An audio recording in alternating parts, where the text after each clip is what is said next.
जब भी कोई घटना, विषय, मुद्दा या परिवर्तन समाज को कचोटता है, उद्वेलित करता है, तब शुरू होती है एक बहस। पक्ष विपक्ष में चलते हैं तर्क और जन्म लेते हैं विचार। चर्चा, बहस, तर्क वितर्क से लेकर विचार बनने तक का है सफरनामा मून न्यूज का कार्यक्रम नजरिया। समसामयिक विषयों पर टिकी बहस, नजरिया। स्थानीय मुद्दों पर समाज का उद्वेलन, नजरिया। यदि आप भी नजरिया कार्यक्रम में सहभागी होना चाहते हैं तो आप हमें एसएमएस कर सकते हैं। टाइप कीजिए अपना नाम, मोबाइल नंबर, कार्य विषय की जानकारी और एसएमएस करें 963900।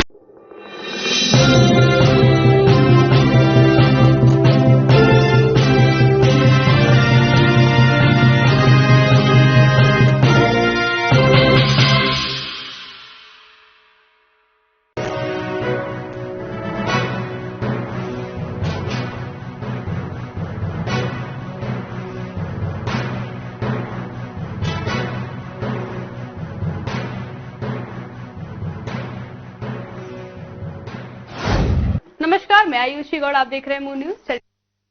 खास सुर्खियों पर। Moon prime time sponsored by Torrent Power transforming life, Rainbow Hospital, hope heal health happiness global.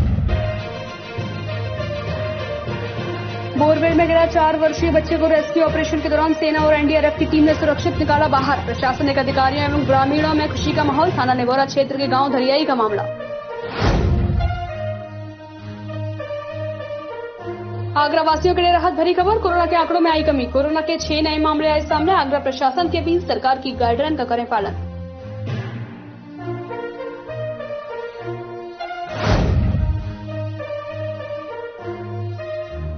दो महीनों से अधिक की बंदी के बाद आखिरकार 16 जून से देश भर के सभी स्मारकों को खोले जाने की तैयारियां शुरू। केंद्र सरकार की ओर से आदेश जारी होने के बाद पुरातत्व विभाग ने लिया फैसला।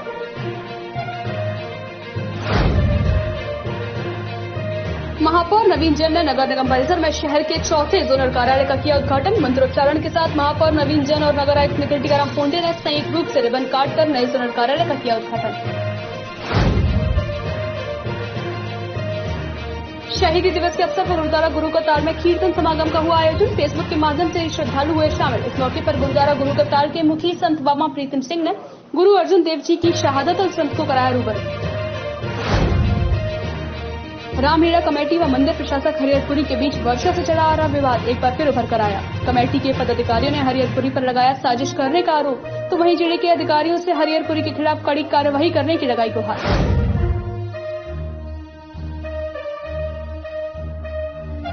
सपा के पूर्व महानगर अध्यक्ष रईसुद्दीन के कोरोना से हुए निधन के बाद सपा कार्यालय पर जुटे सपाइयों ने अपने दिवंगत नेता को दी श्रद्धांजलि। कोरोना से हुआ था निधन।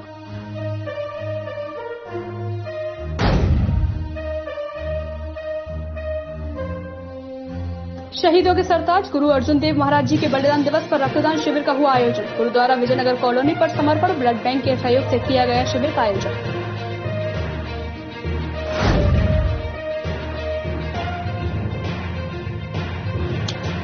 उत्तर प्रदेश जिला पंचायत अध्यक्ष पदों के चुनाव के लिए तारीख निर्धारित की गई। 15 जून से 3 जुलाई के बीच होंगे चुनाव।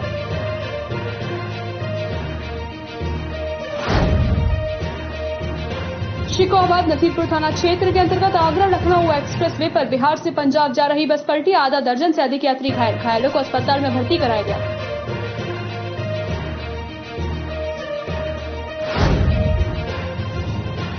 खेत पर सो रहे किसान की गड़ा रेत कर की हत्या। एसएसपी फिरोजाबाद ने कहा जल्द से जल्द घटना का किया जाए खुलासा। उत्तर प्रदेश के फिरोजाबाद जनपद के थाना एका क्षेत्र के गांव नगड़ा गोकुल की घटना।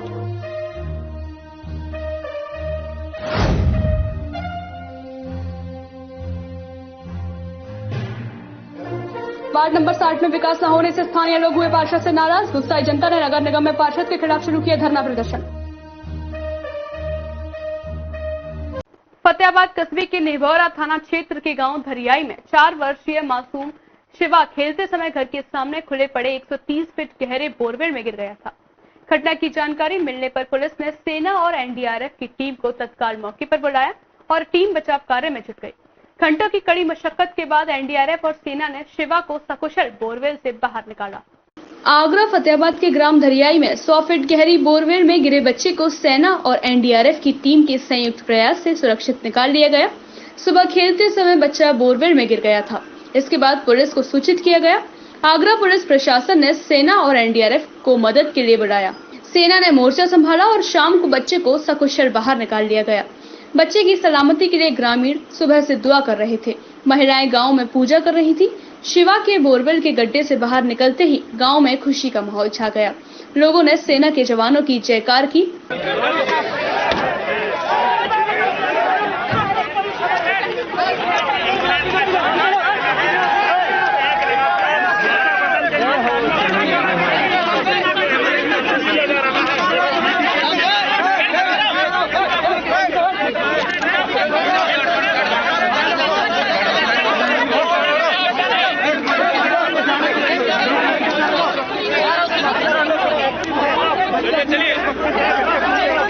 कपड़े नहीं पहने हुए हैं, बच्चा पूरी तरह स्वस्थ है।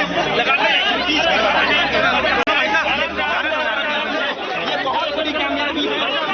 9 घंटे से ज्यादा का जो ऑपरेशन चल रहा है। आपने कितनी दुआएं की, कैसे आपको समय गुजरा? 9 घंटे हो गए बच्चे को, क्या किया आपने, क्या पूजा पाठ की? पूजा पाठ किया आपने? कर रहा बैठे बैठे मेरे बेटा खड़े आवे जी जी। हाँ, पूजा कर रहे बैठे बैठे ना हुए मनु कर रहे बैठा बैठो हम तो पूजा कर रहे बैठे बाबा बैठे सिखाई बैठी जे बाबा के पास हम तो बैठे बैठे पूजा कर रहे। आपकी पूजा सफल हुई? आपके जो लोगों ने जो दुआ मांगी थी वो सारी सफल हो गई आपकी जो? इसका जो श्रेय किसे देना चाहते हो? टीम आई थी, एनडीआरएफ की टीम आई थी, सेना आई थी, सब लोगों ने, पुलिस प्रशासन ने, जनता ने भी हौसला बढ़ाया आपका। गांव में स्वास्थ्य विभाग और चिकित्सकों को तैनात किया गया था। 4 साल के मासूम शिवा को बोरवेल से निकालकर सबसे पहले उसका स्वास्थ्य परीक्षण किया गया। फिलहाल बच्चा चिकित्सकों की देखरेख में है। आखिरकार 9 घंटा की कड़ी मशक्कत के बाद शिवा को जिंदा बाहर निकाल लिया गया है, जिसके लिए लगातार क्षेत्रीय लोग हवन पूजा कर रहे थे और एनडीएफ की टीम के अलावा सेना की टीम लगातार रेस्क्यू ऑपरेशन चलाकर बच्चे को शिवा को सुरक्षित निकालने का प्रयास कर रही थी। और करीब 9 घंटा कड़ी मशक्कत के बाद शिवा को सुरक्षित बाहर निकाला, फर्स्ट मेडिसिन दी और उसके बाद शिवा को एसएन मेडिकल आगरा के लिए ले गए हैं। नून टीवी के लिए शमशाबाद से श्यामवीर सिंह की रिपोर्ट। आगरा में रविवार के बाद सोमवार को भी कोरोना के आंकड़े सामान्य देखने को मिले। दरअसल आपको बता दें कि बीते 24 घंटों में कोरोना के 6 मरीज चिन्हित किए गए हैं, जबकि इस अवधि में 8075 सैंपल कोरोना के टेस्ट किए गए। आगरा में रविवार के बाद सोमवार को भी कोरोना के आंकड़े सामान्य देखने को मिले। दरअसल आपको बता दें कि बीते 24 घंटों में कोरोना के 6 मरीज चिन्हित किए गए हैं, जबकि इस अवधि में 8075 सैंपल कोरोना के टेस्ट किए गए। सोमवार को आए ताजा आंकड़ों की खास बात यह है कि कोरोना के इन आंकड़ों में मौतों का ग्राफ रविवार तक कुल आंकड़ों के समान ही रहा। हालांकि वर्तमान में एक्टिव मरीज पहले की अपेक्षा कम होकर 166 हो गए हैं। वहीं बीते 24 घंटों में 37 मरीज स्वस्थ होकर घर वापस लौट चुके हैं। आगरा में अब तक कुल 25,802 मरीज कोरोना से संक्रमित हो चुके हैं। 25,187 मरीज स्वस्थ होकर डिस्चार्ज किए जा चुके हैं। आगरा में अब तक कोरोना से 4,049 मरीजों की मौत हो चुकी है। वहीं अगर सैंपल कलेक्शन की बात की जाए तो 10,51,809 सैंपल टेस्ट किए जा चुके हैं। 2 महीने से अधिक की बंदी के बाद आखिरकार देश भर के सभी स्मारक व पर्यटक स्थल खुलने जा रहे हैं। केंद्र सरकार की ओर से आदेश जारी होने के बाद पुरातत्व विभाग भी स्मारकों को खोले जाने की तैयारियों में जुट गया है। हालांकि स्मारकों को खोले जाने और पर्यटकों की संख्या निर्धारण का अंतिम फैसला जिला प्रशासन ही लेगा। कोरोना संक्रमण के चलते पूरे देश भर के सभी एएसआई संरक्षित स्मारक पर्यटकों के लिए पूरी तरह से बंद कर दिए गए थे, जिन्हें अब खोले जाने का आदेश आ गया है। 16 जून से यह सभी स्मारक पर्यटकों के लिए खोल दिए जाएंगे। हालांकि कोरोना प्रोटोकॉल की गाइडलाइन का पालन करना अनिवार्य होगा और इसी के तहत ही स्थानीय स्तर पर इन स्मारकों को खोले जाने के लिए गाइडलाइन भी तय की जाएगी। एएसआई अधीक्षक पुरातत्वविद वंशज कुमार के अनुसार कोविड प्रोटोकॉल का पालन करते हुए पर्यटक ताज का दीदार कर सकेंगे। उन्होंने बताया कि प्रतिदिन सैनिटाइजेशन के साथ साथ यहां आने वाले सभी पर्यटकों के हाथ और पैरों को सैनिटाइजेशन किया जाएगा, तो वहीं मास्क लगाने और सोशल डिस्टेंसिंग के नियमों का पालन किया जाएगा। इसके साथ ही ताजमहल के अंदर सीढ़ियों, रेलिंग आदि को छूने की पूरी तरह से मनाही होगी। देखिए, लगभग 3 महीने की बंदी के बाद चूँकि अब कोरोना महामारी का प्रकोप को कमी को देखते हुए ये निर्णय लिया गया है कि 16 तारीख से देश भर के सभी स्मारक दर्शकों के लिए खोले जाएंगे।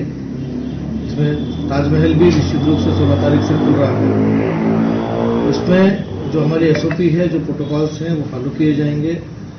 पूरे स्मारक परिसर के सैनिटाइजेशन की पूर्णतः व्यवस्था होगी। दिन में 3 बार हम लोग उसको सैनिटाइज करेंगे। अधीक्षण पुरातत्वविद बंसत कुमार का कहना था कि भले ही केंद्र सरकार की ओर से स्मारकों को खोले जाने का आदेश आ गया हो, लेकिन पर्यटकों की संख्या व अन्य गाइडलाइन का निर्धारण राज्य सरकार व जिला प्रशासन की ओर से ही किया जाएगा। इसके अलावा टिकट भी ऑनलाइन ही दी जाएगी। किसी भी प्रकार से रेलिंग, सीढ़ियां या सरफेस को छूने पर पाबंदी रहेगी। पूरी व्यवस्था टिकटिंग की ऑनलाइन ही रहेगी। अभी फिजिकल टिकट नहीं दिए जाएंगे। दर्शकों को प्रवेश के दौरान उनका तापमान चेकिंग और उनके हाथों और पैरों को, जूतों को, तलवों को सैनिटाइज कराने की विशेष तौर से व्यवस्था की जाएगी। जहां तक उसमें जो आदेश हमें प्राप्त हुआ है दिल्ली से, उसमें ये क्लियर लिखा हुआ है कि इनके अलावा यदि राज्य सरकार या जिला प्रशासन की कोई भी गाइडलाइन है, उनको पूरी तरीके से पालन किया जाएगा। तो दर्शकों की संख्या का निर्धारण जो है उसी के आधार पर किया जाएगा। 2 महीने से अधिक की बंदी के बाद अब ताजमहल के साथ साथ आगरा के तमाम पर्यटन स्थल व स्मारक खुलने जा रहे हैं, जिससे पर्यटन जगत के थप्पड़े कारोबार को भी पटरी पर लौटने की उम्मीद जगी है। हालांकि पर्यटन जगत काफी समय से विदेशी पर्यटकों की आवाजाही की अनुमति के लिए मांग करता आ रहा है, लेकिन फिलहाल जो परिस्थितियां चल रही हैं, ऐसे में विदेशी पर्यटकों की आवाजाही सामान्य होना दूर की बात लग रही है।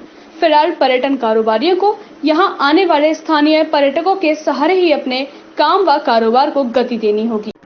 शहीदी दिवस के अवसर पर गुरुद्वारा गुरु कताल बहुत ही सादगी के साथ कीर्तन समागम का आयोजन किया गया, जिसमें फेसबुक के माध्यम से ही श्रद्धालु शामिल हुए। इस मौके पर गुरुद्वारा गुरु कताल के मुखी संत बाबा प्रीतम सिंह जी ने गुरु अर्जुन देव जी की शहादत से संतों को रूबरू कराया। सिखों के 5वें गुरु अर्जुन देव जी के 415वें शहीदी दिवस पर आगरा शहर में तमाम आयोजन किए गए। आगरा ही नहीं, संपूर्ण देश विदेश में श्रद्धापूर्ण वातावरण सरकारी गाइडलाइंस को पालन करते हुए मनाया गया। जहां एक और विभिन्न गुरुद्वारों द्वारा मीठे पानी की छबील लगाई गई, वहीं दूसरी तरफ कथा और कीर्तन की प्रबल रसधारा। गुरुद्वारा गुरु कताल पर कीर्तन दरबार सुबह 10 बजे से शुरू हुआ। संत बाबा प्रीतम सिंह जी ने संतनाम श्री वाहेगुरु का जाप करवाया और संतों को गुरु अर्जुन देव जी की शहादत के बारे में विस्तार से रूबरू कराया। उसके मुताबिक ही ये सारे शहीदी प्रोग्राम मनाए गए हैं, क्योंकि प्रशासन का आदेश है कि हमें सावधान रहना है और हम कोरोना की महामारी जो झेल रहे हैं उससे बिल्कुल सावधानी अभी बरतनी चाहिए। मास्क लगाना चाहिए और दूरी बनाए रखना चाहिए। उसी के मद्देनजर आज संगत से भी यही अपील कही गई कि आप अपने घर में बैठ के भजन कीर्तन करें, गुरु महाराज को सच्ची श्रद्धांजलि अर्पण करें मन करके। फिर भी बहुत सारी संगत आके गुरु महाराज के चरणों में नतमस्तक हुई है। गुरु अर्जन देव महाराज जी ने सच्ची श्रद्धांजलि भेंट की है। समूह साध संगत ने वाहिगुरू जी का खालसा वाहिगुरू जी की फतेह। गुरु अर्जुन देव जी महाराज 5वें सतगुरु का पावन शहीदी दिन बहुत ही श्रद्धा भावना व प्यार से मनाया गया। फेसबुक के माध्यम से प्रसारित इस प्रोग्राम में सुखमनी सेवा सभा के वीर महेंद्रपाल सिंह जी ने अमृतमयी कीर्तन से सभी उपस्थित संगत व अपने अपने घरों में बैठकर फेसबुक के माध्यम से श्रवण कर रहे संगत का मन मोह लिया। उन्होंने सर्वप्रथम जपियो जिन अर्जुन देव गुरु फिर संकट जोन गर्भ न आयो का गायन किया। उपरांत 13 किया मीठा लागे हरनाम पदार्थ नानक मांगे शब्द का गायन किया और आखिर में सूरज किरण मिले जल का जल हुआ राम शब्द का गायन कर संपूर्ण वातावरण को भक्ति में बना दिया। सपा के पूर्व महानगर अध्यक्ष रईसुद्दीन के कोरोना से हुए निधन के बाद सोमवार को सपा कार्यालय पर उनके जन्मदिन के मौके पर श्रद्धांजलि सभा का आयोजन किया गया। इस मौके पर बड़ी संख्या में सपा कार्यालय पर जुटे सपाइयों ने अपने दिवंगत नेता को भावभीनी श्रद्धांजलि दी। सपा के पूर्व महानगर अध्यक्ष रईसुद्दीन के कोरोना से हुए निधन के बाद सोमवार को सपा कार्यालय पर उनके जन्मदिन के मौके पर श्रद्धांजलि सभा का आयोजन किया गया। इस मौके पर बड़ी संख्या में सपा कार्यालय पर जुटे सपाइयों ने अपने दिवंगत नेता को भावभीनी श्रद्धांजलि दी। वालिद ने हमेशा समाजवादी के लिए काम किया है और समाजवादी के लिए मैंने भी राष्ट्रीय अध्यक्ष से कहा कि राष्ट्रीय अध्यक्ष मेरे पिताजी तो चले गए हैं, अगर मेरी भी खून की जरूरत पड़ी तो मैं अपना खून मारने के पीछे नहीं हटूंगा इस पार्टी के लिए। मैं भी पूरी तरीके से इस पार्टी के लिए हमेशा क्योंकि हमारे पापा हमें कह के गए थे कि बेटा इसी पार्टी के लिए काम करना। अगले जीते भी उन्होंने कहा था कि मैंने दूसरी पीढ़ी भी आपको दे दी है, इसी तरीके से हम लोगों की मदद करेंगे पूरी तरीके से। किसी को महसूस नहीं होने दूंगा कि रईसुद्दीन है नहीं आगरा में, रईसुद्दीन का बेटा है, और उनके लिए हर टाइम सुबह दिन रात एक करना उनके काम कराने काम करके दिखाऊंगा। इस मौके पर सपा कार्यालय पर लगाई गई बड़ी टीवी स्क्रीन के माध्यम से सपा के दिवंगत नेता रईसुद्दीन के जीवन संघर्षों को भी सभी के सामने रखा गया। सपा के पूर्व महानगर अध्यक्ष रईसुद्दीन के पुत्र रिजवान प्रिंस का कहना था कि उनके पिता ने अपना पूरा जीवन समाजवादी पार्टी के साथ गरीब बेसहारा मजदूरों की मदद करने में लगा दिया। अब वह भी अपने पिता के पद चिन्हों पर चलते हुए उनके बताए मार्गों पर आगे चलने का काम करेंगे। जिस तरह उनके पिता ने अपने पूरे जीवन में समाजवादी पार्टी में रह उसकी सेवा की, वह भी उसी तरह सपा अध्यक्ष अखिलेश यादव के नेतृत्व और निर्देशन में पार्टी की सेवा कर गरीब मजदूरों की लड़ाई लड़ने का काम करेंगे। इस मौके पर जुटे सपा कार्यकर्ताओं वरिष्ठ पदाधिकारियों का कहना था कि सपा के पूर्व महानगर अध्यक्ष रईसुद्दीन को कभी भुलाया नहीं जा सकता, वो हमेशा उनके दिलों में रहेंगे। रामलीला कमेटी व मंदिर प्रशासक हरिहरपुरी के बीच वर्षों से चला आ रहा विवाद एक बार फिर उभर कर आया। प्रेस कॉन्फ्रेंस कर रामलीला कमेटी के पदाधिकारियों ने मंदिर प्रशासक हरिहरपुरी पर साजिश का आरोप लगाया और कमेटी के पदाधिकारियों ने आगरा की जनता के समक्ष पूरे प्रकरण को रखते हुए कहा कि इन विषम परिस्थितियों में रामलीला का संचालन मुश्किल में पड़ सकता है। तो वहीं कमेटी के समस्त जनप्रतिनिधियों ने कमेटी प्रदेश के मुख्यमंत्री व मंडल और जिले के अधिकारियों से हरिहरपुरी के खिलाफ कड़ी कार्यवाही करने की गुहार लगाई। शासन को बताना चाहता हूँ सब कि ये रामलीला कमेटी 135 साल पुरानी है और मैं 70 साल से इससे जुड़ा हुआ हूँ और विभिन्न पदों पर रहते हुए मैं यहाँ पर अपनी जिम्मेदारी का निर्वाह किया है और मैं किसी भी प्रकार का कोई लोभ लालच नहीं है। सारा सामान रामलीला का उसी में रखा हुआ हमारे तरीके और उसमें हमने एक बैनर लगाया था, ये संपत्ति रामलीला कमेटी की है। इसके ऊपर इसने ऊपर सीजीएम किया, मेरे ऊपर दावा कर दिया जैसा ये तो वहाँ भी यहाँ है और इससे कब्जा करना चाहते हैं, वो इसका वहां से खारिज हो गया। फिर ने अपील करी, उन्हें अपील भी खारिज हो गई और इस तरह से बार बार कभी कुछ मुकदमा लगा रहा है, कभी कोई तो इस तरह से मैं बता कैसे लोग काम कर रहे हैं, कौन काम की बोलने आएगा, अपना पैसा भी खर्च कर रहे, समय भी खर्च कर रहे और फिर जेल जाएगा वो है। ये इस तरह से ये हम तय कर रहे आगरा की जनता और सारी प्रशासन तय करेंगे ऐसी स्थिति में हम लोग कैसे काम करेंगे। हम तो हमें होने चाहिए। घृणित आरोप जो लगाए जा रहे हैं वो शर्मनाक हैं और प्रशासन और स्थानीय जनप्रतिनिधियों से निवेदन है कि इस मामले में संज्ञान लें, नहीं तो महामंत्री जी ने जो कहा है कि क्या इन परिस्थितियों में आगरा उत्तर भारत की ये सर्वश्रेष्ठ रामलीला का संचालन संभव हो पाएगा। क्या हमें युवा पीढ़ी आगे आएगी कार्य करने के लिए।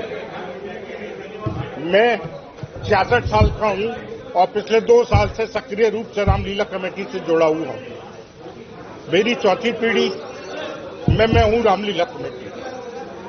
क्या मैं यहाँ पे मुकदमेबाजी और थाने में जाने के लिए आया हूं, तन मन धन से सेवा करने के लिए आया हूं या थाने में जाकर चक्कर लगाने के लिए आया हूं? आप बनाना चाहिए। यदि आगरा में ये मेला समाप्त हो गया तो आगरा की पहचान भी समाप्त, जहां ताजमहल की पहचान है वहीं रामलीला की बारात की पहचान है। आप देखते होंगे रामलीला की बारात के लिए हजारों पुलिस फोर्स बाहर से मंगाया जाता है, सारी व्यवस्थाएं की जाती है, चौक चौबंद किया जाता है। तो मेरा आपसे ये कहना है कि इसमें क्या रामलीला कमेटी के जो अरबपति हमारे राजीव भाई बहुत बड़े एक्सपोर्टर हैं, कोकमल खानदान से हैं, जिन्होंने रामलीला की स्थापना की थी, आज वो लोग रो रहे हैं। श्री भगवान जी 90 साल की उम्र में उनकी आंखों में आंसू है, उन्हें लग रहा है कि ये रामलीला समाप्त हो रही है।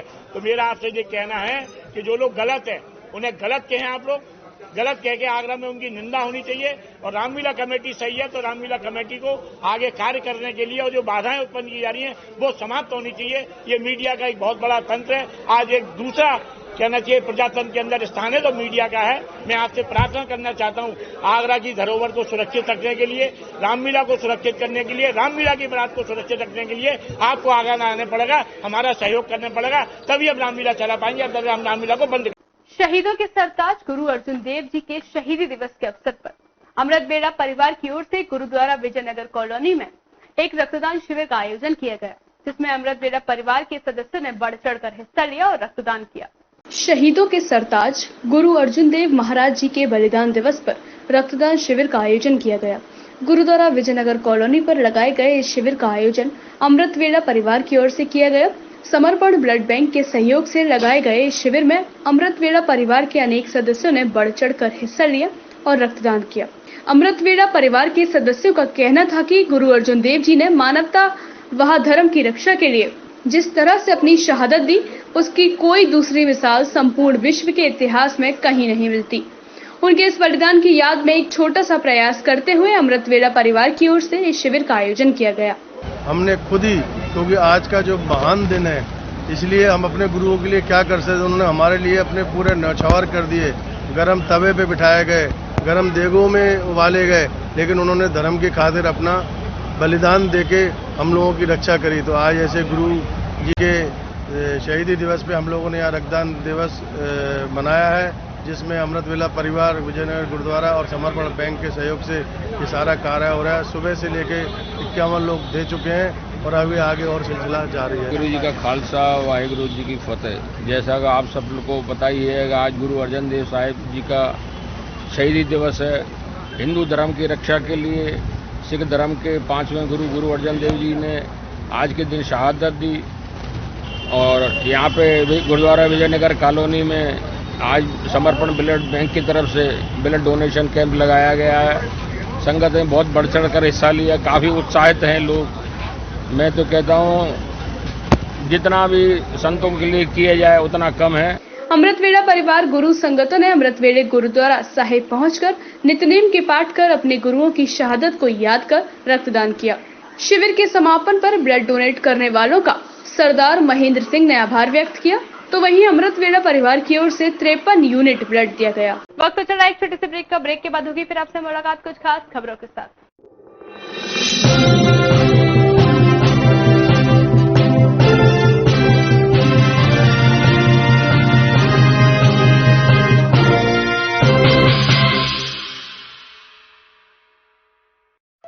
आम खराश की गोली जर्म्स को नहीं मारती, लेकिन कॉफ्सिल्स वायरस और बैक्टीरिया को मारकर गले को आराम दे। कॉफ्सिल्स।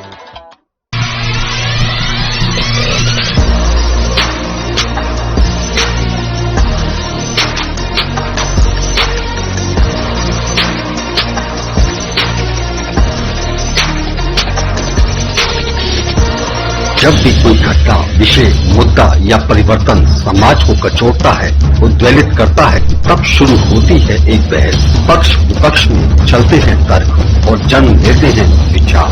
चर्चा, बहस, तर्क वितर्क से लेकर विचार बनने तक का है सफरनामा न्यूज का कार्यक्रम नजरिया। समसामयिक विषयों पर तीखी बहस, नजरिया।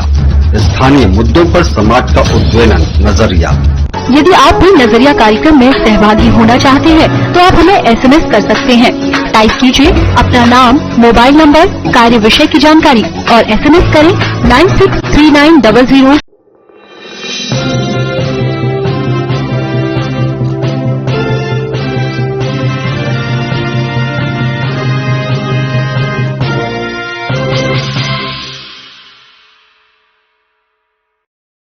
ब्रेक के बाद आप सभी का एक बार फिर से स्वागत है। चलिए आगे बढ़ते हैं बाकी की कुछ खास खबरों के साथ। शिकोहाबाद नसीरपुर थाना क्षेत्र के अंतर्गत आगरा लखनऊ एक्सप्रेसवे पर उस समय अफरा तफरी मच गई जब बिहार से पंजाब जा रही बस डिवाइडर से टकराकर पलट गई, जिसमें आधा दर्जन से अधिक यात्री घायल हो गए।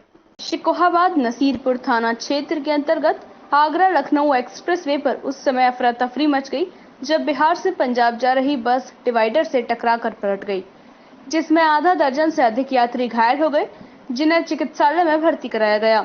आगरा लखनऊ एक्सप्रेसवे पर सोमवार की सुबह 4:30 बजे के करीब उस समय अफरा तफरी मच गई जब बिहार से पंजाब जा रही बस ड्राइवर को नींद की झपकी आ जाने से डिवाइडर से टकरा गई, जिस कारण वह पलट गई, जिसमें आधा दर्जन से अधिक यात्री घायल हो गए। हादसा होते ही चीख पुकार मच गई। रामचंद्र पासवान। बस जो एक्सीडेंट हुआ है, ये बस कहाँ से कहाँ जा रही थी? अररिया जिला से पंजाब जा रही थी। आप बस में बैठे हुए थे? सब बैठे हुए। डिवाइडर में बस लगी है? हाँ। हादसे में लगभग कितने लोग घायल हैं? लगभग 10। आप लोगों को चोटें आई हैं? चोट है, अभी चोट है, हड्डी चोट है। मान लीजिए एक्सीडेंट हुआ, ये कहाँ हुआ, कैसे हुआ है? ये बस पर की मार दिया। आप कहाँ से कहाँ जा रहे थे?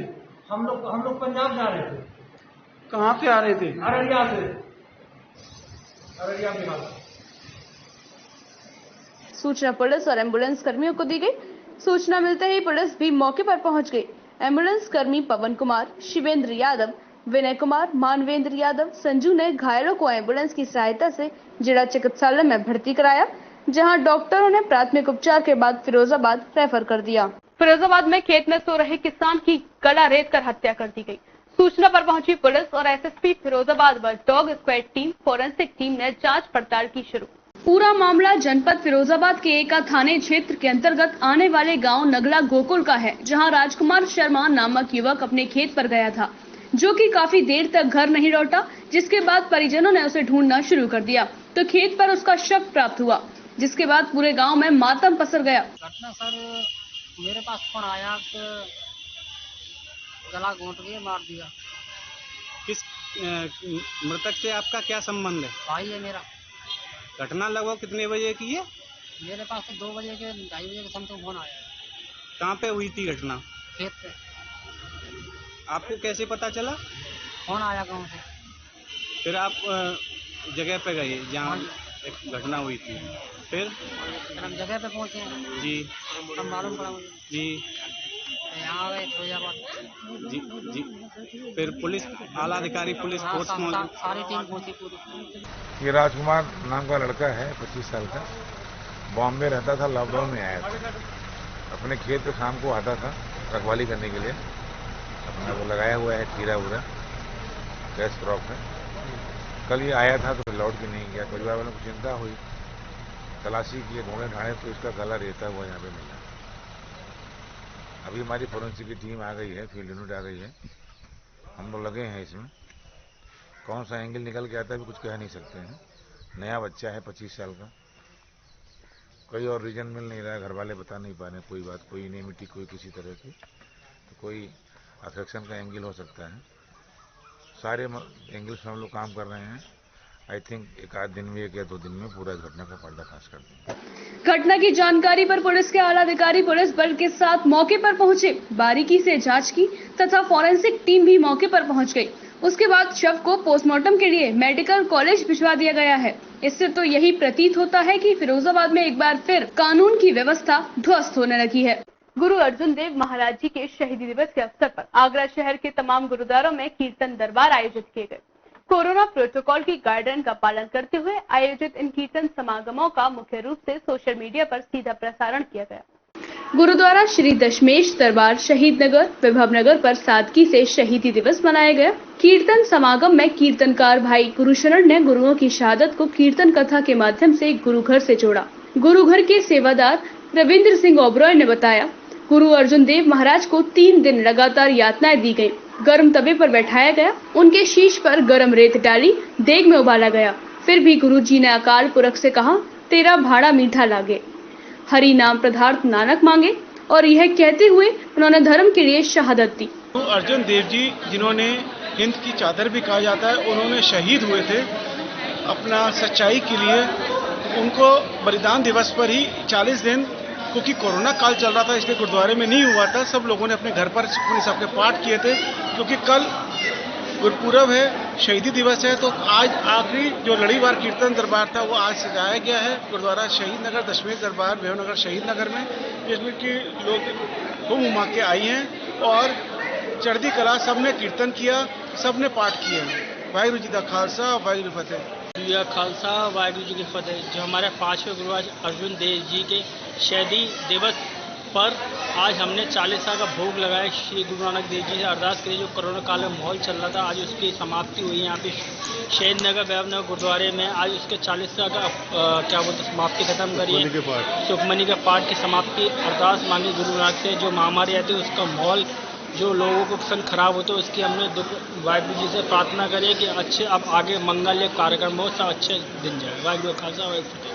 वहीं गुरुद्वारा कलगीधर सदर बाजार में भी कीर्तन समागम का आयोजन किया गया, जिसमें अखंड कीर्तन जत्थे के सदस्यों ने भाई जसपाल सिंह जी के नेतृत्व में कीर्तन किया और गुरु की शहादत से आमजन को रूबरू कराया।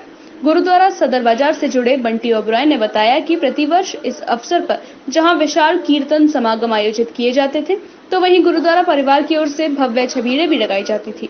लेकिन इस वर्ष कोविड प्रोटोकॉल के चलते सभी कार्यक्रमों को काफी सुखरूप से आयोजित किया जा रहा है। कीर्तन दरबार का आयोजन किया गया, जिसमें साध संगत को गुरु अपना भाई जसपाल सिंह जी ने कीर्तन द्वारा निहाल किया। श्री गुरु अर्जन देव जी के प्रोग्राम समर्पित गुरुद्वारा साहब ਵਿੱਚ कोरोना की गाइडलाइन मुख्य रखते हुए अपना साध संगत ਨੂੰ फोन से ही और टीवी द्वारा ही गुरुद्वारा साहब आने की इजाज़त दी गई चल रही थी। 5 मई से सुखमनी से पाठों की उसका आज भोग पड़ा है। आज 40वां पाठ थे जो संतों ने रखा था अपने घर घर में। कोविड चक्कर गुरुद्वारे नहीं आ रहे थे। आज लोग गुरुद्वारे इकट्ठे हुए सब संगत और उन्होंने आज 40 पाठ की भोग डाला सब संगतों ने मिलके। उसके उपरांत कीर्तन हुआ है सादत में। जो गुरु अर्जन देव जी को तत्ती तभी बैठाया गया था, तत्ती गर्म रेत डाली गई थी और देग में उबाला गया था लोहर के अंदर राविये के अंदर और उन्होंने ज्योति आज के दिन ज्योति जो समाये थे। इस अवसर पर सभी गुरुद्वारों में कीर्तन दरबार के साथ साथ एक छबील भी लगाई गई। ठंडे मीठे शरबत की प्याऊ को छबील कहा जाता है, जो कि शहीदी पर्व का मुख्य हिस्सा भी माना जाता है। कीर्तन दरबार के अंत में सभी गुरुद्वारों में गुरु ग्रंथ साहिब जी के आगे अरदास कर गुरु का टूट लंगर वितरित किया गया। भारतीय जीवन बीमा निगम आगरा मंडल के वरिष्ठ मंडल प्रबंधक सुनील कुमार रतन व उनके पुत्र गौरांग गोस्वामी का सड़क दुर्घटना में आकस्मिक निधन हो गया, जिसके चलते भारतीय जीवन बीमा निगम के क्लास 1 फेडरेशन के समस्त अधिकारियों ने मंडल प्रबंधक व उनके पुत्र को श्रद्धांजलि देने के लिए संजय प्रेस पर शोक सभा का आयोजन किया। बताते हुए बहुत दुख है कि हमारे वरिष्ठ मंडल प्रबंधक महोदय श्री सुनील कुमार रतन साहब और उनके सुपुत्र श्री गौरांग का कार एक्सीडेंट में 12 जून 2021 को निधन हो गया है। यह निगम के लिए बहुत बड़ी क्षति है और परिवार के लिए भी बहुत बड़ी क्षति है। इस दुख भरी घड़ी में हम परम पिता परमेश्वर से यही चाहते हैं कि साहब को अपने चरणों में स्थान दें और परिवार को इस संकट की घड़ी में दुख सहन करने की शक्ति प्रदान करें। गौतम है, क्लास 1 एसोसिएशन के महासचिव हैं। जैसा कि सबको विदित है, पूरे शहर को विदित है कि आगरा मंडल के LIC के नायक मुखिया श्री सुनील कुमार रतन, वरिष्ठ मंडल प्रबंधक और उनके छोटे पुत्र का एक कार एक्सीडेंट में असामयिक निधन 12 जून 2021 को हो गया है। ये एक निगम और बल्कि एक राष्ट्र की भी क्षति है, तो वरिष्ठ मंडल प्रबंधक के पद पर पहुंचते पहुंचते आदमी को बहुत एक्सपीरियंस हो जाता है। उस एक्सपीरियंस का जो है निगम फायदा उठाता है। तो हम लोग इस समय बहुत ही दुखित हैं और उसी दुख की कड़ी में इस शोक सभा का आयोजन किया गया है और जिसमें भगवान से प्रार्थना की गई है कि उनके और उनके पुत्र की आत्मा को शांति प्रदान करे, उनके परिवार को इस दुख को झेलने की शक्ति प्रदान करे और हमारी प्रभु से प्रार्थना है कि उनको अपने चरण में सर्वोत्तम स्थान प्रदान करे। सोमवार दोपहर को महापौर नवीन जैन ने नगर निगम परिसर में शहर के 4थे जोनल कार्यालय का उद्घाटन किया।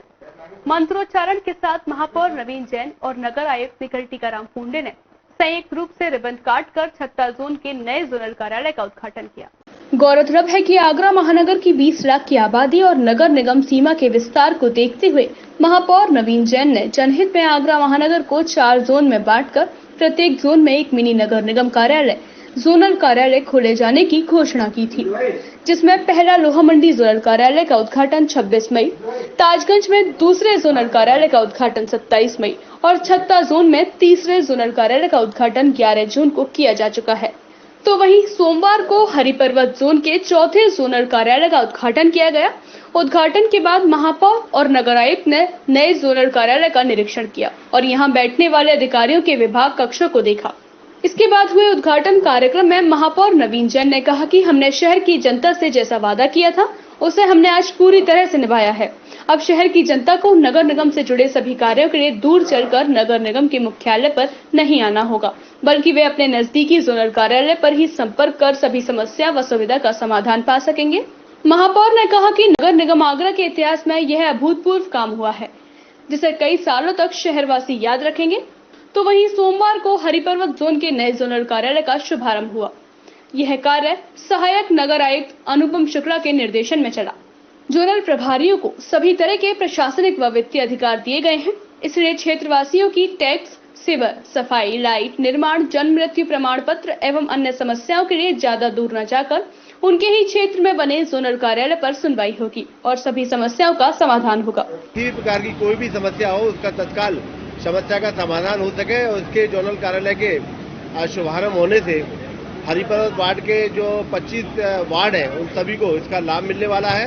हमने इससे पहले ताजगंज वार्ड का भी जोनल कार्यालय का शुभारंभ किया है, लोअर मंडी जोनल कार्यालय का भी हमने शुभारंभ किया है और इसी प्रकार से हरिपर्वत, ताजगंज और छत्ता का भी वाटर वर्क्स जो मुख्यालय है वहां पर हमने उसका शुभारंभ किया है। 4 भागों में 4 जोन बनाकर इस नगर निगम के जो विकेंद्रीकरण है, कार्यों का विकेंद्रीकरण नजदीक जनता के पास पहुंच सके, उस दृष्टि से इस कार्य का जो शुभारंभ हमने किया है।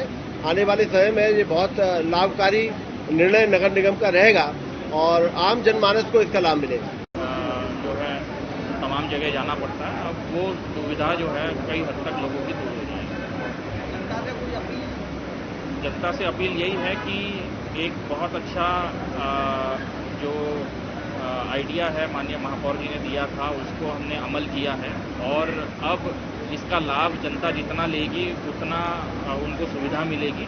तो मेरा अपील यही है कि ज़्यादा से ज़्यादा जोनल कार्यालय में विजिट किया जाए माननीय जनप्रतिनिधि द्वारा और जनता द्वारा, ताकि उनको बार बार मुख्यालय आने की जरूरत नहीं। देखिए, यहाँ पर हर प्रकार की सुविधा है, चाहे वो जन्म मृत्यु प्रमाण पत्र हो, चाहे वो स्ट्रीट लाइट से संबंधित हो, सफाई से संबंधित हो, निर्माण से संबंधित हो, पानी से संबंधित हो, हर प्रकार की सुविधा हम लोग उपलब्ध कराएंगे। तो जनता को जो है वो नगर निगम मुख्यालय आने की आवश्यकता नहीं है। जो जोनल कार्यालय बने हैं वहाँ पर जोनल अधिकारी और उनकी पूरी टीम बैठी हुई है प्रत्येक विभाग की, उनसे वो अपना कार्य करा सकते हैं। वहीं नगर आयुक्त निखिल टीकाराम फुंडे ने हरिपर्वत जोन में अंतिम जोनल कार्यालय का उद्घाटन होने के बाद आगरा महानगर में 4 जोनल कार्यालय खुल जाने की सभी को बधाई दी। नगर आयुक्त ने कहा कि सभी जोनल कार्यालय में नगर निगम मुख्यालय की तरह सभी तरह की सुविधाएं उपलब्ध होगी और हम जनता की हर शिकायत व समस्याओं का हर संभव निस्तारण करने का प्रयास करेंगे। इस जोनल कार्यालय का उद्घाटन होने के बाद 87 भूट का बाग, कमला नगर एक्सटेंशन, 85 कावेरी कुंज, 90 बल्केश्वर, 56 लोहिया नगर, 93 कमला नगर, 81 कमला नगर, 43 घटवासन, 13 नगला हरमुख, 51 विजयनगर, 47 घटिया आजमखा, 92 बजीरपुरा, 11 चारसू दरवाजा, 94 बाग फरजाना, 80 जटपुरा, 82 भीमनगर, 73 सिकंदरा आदि क्षेत्र की जनता को इसका लाभ मिलेगा। इस मौके पर दोनों अपर नगर आयुक्त कुंवर बहादुर सिंह और विनोद कुमार गुप्ता, जोनल कार्यालय प्रभारी एवं सहायक नगर आयुक्त अनुपम शुक्ला और रोहन सिंह, पार्षदों ने प्रदीप अग्रवाल, शरद चौहान आदि पार्षदगण मौजूद रहे। फिरोजाबाद के वार्ड नंबर 60 में विकास न होने से स्थानीय लोग हुए काफी नाराज। स्थानीय लोगों का आरोप है कि हमारी गली का अभी तक विकास नहीं हुआ है। कई बार पार्षद से शिकायत भी की गई, लेकिन पार्षद हमारी एक सुनने को तैयार नहीं है। दरअसल पूरा मामला नगर निगम क्षेत्र के वार्ड नंबर 60 का है, जहां हबीबगंज, नई आबादी, रामगढ़ जैसे तमाम क्षेत्र लगते हैं, जहां के स्थानीय लोग लगातार पार्षद से सड़क बनवाने का अनुरोध कर रहे थे, किंतु अब तक समस्या का समाधान न हो सका, जिसके चलते स्थानीय बाशिंदों को सब्र जवाब दे गया और मुख्यमंत्री पोर्टल पर शिकायत कर दी, जिसके बाद गुस्साए पार्षद ने जनता से अभद्रता कर दी। फिर गुस्साई जनता ने नगर निगम में पार्षद के खिलाफ धरना प्रदर्शन शुरू कर दिया। समस्या का समाधान नहीं हो रहा। आज हम नगर आयुक्त को भी धरना देने का प्रयास कराता है, लेकिन हम ज्ञापन देकर जाएंगे और हम इसीलिए यहाँ पे आए हैं। और जब तक हमारी गली नहीं बनेगी, अन्य तरीके से हम किसी अधिकारी से फिर कल भी मिलेंगे और हम अपना आंदोलन जारी रखेंगे, बदल के दिशा निर्देश जैसा होगा वैसे काम करेंगे। जय भारत। किस वार्ड में आता है आपका? ये हमारा 60 नंबर वार्ड में आता है। पार्षद कौन है? पार्षद कौसर अली है। तो हम लोग पार्षद के पास गए थे एक आध दफ़ा जब उन्होंने नहीं सुनवाई करी तो हमने सीएम हेल्पलाइन पे भी कोशिश करी, 2 दफ़ा कंप्लेंट लिखाई और फिर उसके बाद में भी हम गए पार्षद जी के पास। तो हमने ये कहा कि भाई हम कोशिश कर रहे हैं और हमने सीएम हेल्पलाइन पे भी मतलब शिकायत की कंप्लेंट लिखा दी है और आप भी कोशिश करो तो ये हमारा काम आसानी से हो जाएगा। इसी बात पर वो भड़क गए और कहने लगे अब जाओ तुम अपने तरीके से बनवाना और हम कुछ नहीं करेंगे, जाओ चलो जाओ। उन्होंने बस भगा दिया और वो कोई सुनवाई नहीं करती। हम ये चाहते हैं हमारी गली का निर्माण कराया जाए। धरना प्रदर्शन कर रही जनता ने यह कहा कि जल्द से जल्द हमारे यहाँ की सड़कों को बनवाया जाए तथा ऐसे पार्षद को सबक भी सिखाया जाना चाहिए। नगर निगम के आला अधिकारियों द्वारा जो पार्षद की भाषा शैली है वह बेहद खराब है। फिलहाल मून न्यूज बुलेटिन में इतना ही। आगे की बुलेटिन में होगी फिर आपसे मुलाकात। तब तक के लिए दीजिए मुझे इजाजत। नमस्कार।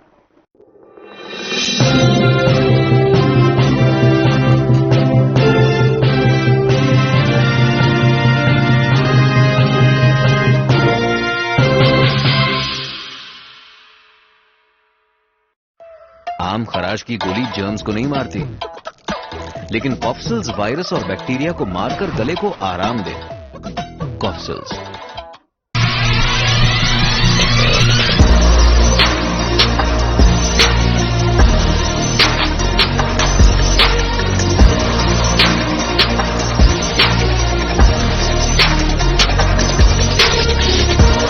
जब भी कोई घटना, विषय, मुद्दा या परिवर्तन समाज को कचोटता है, उद्वेलित करता है, तब शुरू होती है एक बहस। पक्ष विपक्ष में चलते हैं तर्क और जन्म लेते हैं विचार।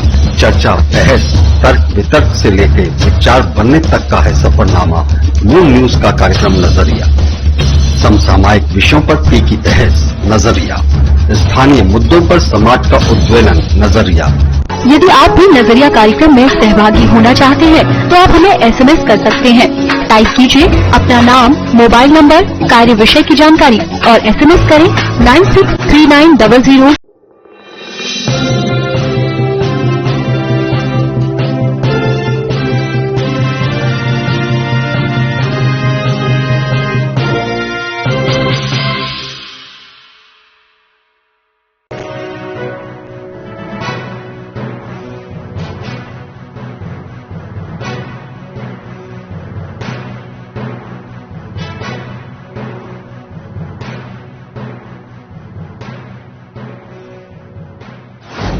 नमस्कार, मैं आयुषी गौड़। आप देख रहे हैं मून न्यूज। खास सुर्खियों पर। Moon prime time sponsored by Torrent Power transforming life, Rainbow Hospital, hope heal health happiness global. Borewell में गिरा 4 वर्षीय बच्चे को रेस्क्यू ऑपरेशन के दौरान सेना और एनडीआरएफ की टीम ने सुरक्षित निकाला बाहर। प्रशासनिक अधिकारियों एवं ग्रामीणों में खुशी का माहौल। थाना नेवोरा क्षेत्र के गांव धरियाई का मामला।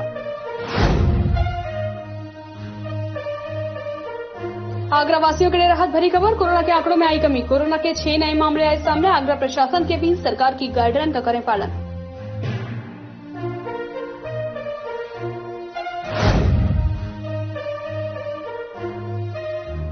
दो महीनों से अधिक की बंदी के बाद आखिरकार 16 जून से देश भर के सभी स्मारकों को खोले जाने की तैयारियां शुरू। केंद्र सरकार की ओर से आदेश जारी होने के बाद पुरातत्व विभाग ने लिया फैसला।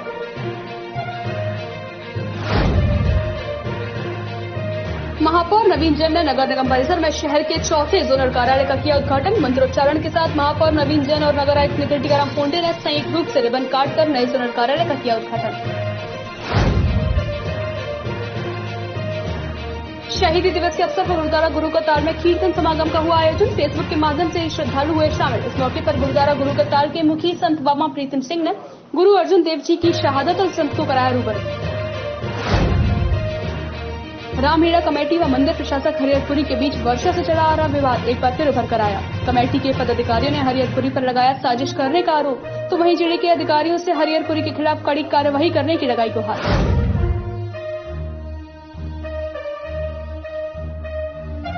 सपा के पूर्व महानगर अध्यक्ष रईसुद्दीन के कोरोना से हुए निधन के बाद सपा कार्यालय पर जुटे सपाइयों ने अपने दिवंगत नेता को दी श्रद्धांजलि। कोरोना से हुआ था निधन।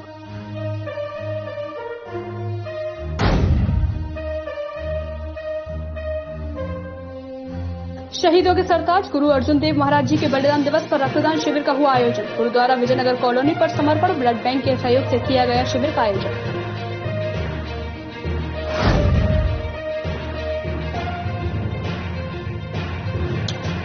उत्तर प्रदेश जिला पंचायत अध्यक्ष पदों के चुनाव के लिए तारीख निर्धारित की गई। 15 जून से 3 जुलाई के बीच होंगे चुनाव।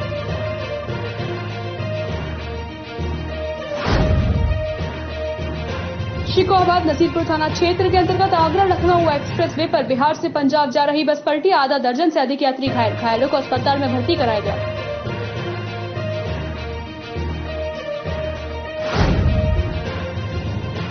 खेत पर सो रहे किसान की गड़ा रेत कर की हत्या। एसएसपी फिरोजाबाद ने कहा जल्द से जल्द घटना का किया जाए खुलासा। उत्तर प्रदेश के फिरोजाबाद जनपद के थाना एका क्षेत्र के गांव नगड़ा गोकुल की घटना।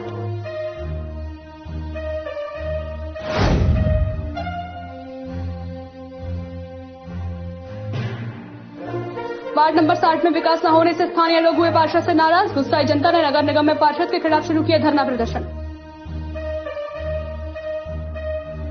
फतेहाबाद कस्बे के निभौरा थाना क्षेत्र के गांव धरियाई में 4 वर्षीय मासूम शिवा खेलते समय घर के सामने खुले पड़े 130 फीट गहरे बोरवेल में गिर गया था। घटना की जानकारी मिलने पर पुलिस ने सेना और एनडीआरएफ की टीम को तत्काल मौके पर बुलाया और टीम बचाव कार्य में जुट गई। घंटों की कड़ी मशक्कत के बाद एनडीआरएफ और सेना ने शिवा को सकुशल बोरवेल से बाहर निकाला। आगरा फतेहाबाद के ग्राम धरियाई में 100 फीट गहरी बोरवेल में गिरे बच्चे को सेना और एनडीआरएफ की टीम के संयुक्त प्रयास से सुरक्षित निकाल लिया गया। सुबह खेलते समय बच्चा बोरवेल में गिर गया था। इसके बाद पुलिस को सूचित किया गया। आगरा पुलिस प्रशासन ने सेना और एनडीआरएफ को मदद के लिए बुलाया। सेना ने मोर्चा संभाला और शाम को बच्चे को सकुशल बाहर निकाल लिया गया। बच्चे की सलामती के लिए ग्रामीण सुबह से दुआ कर रहे थे। महिलाएं गांव में पूजा कर रही थी। शिवा के बोरवेल के गड्ढे से बाहर निकलते ही गांव में खुशी का माहौल छा गया। लोगों ने सेना के जवानों की जयकार की।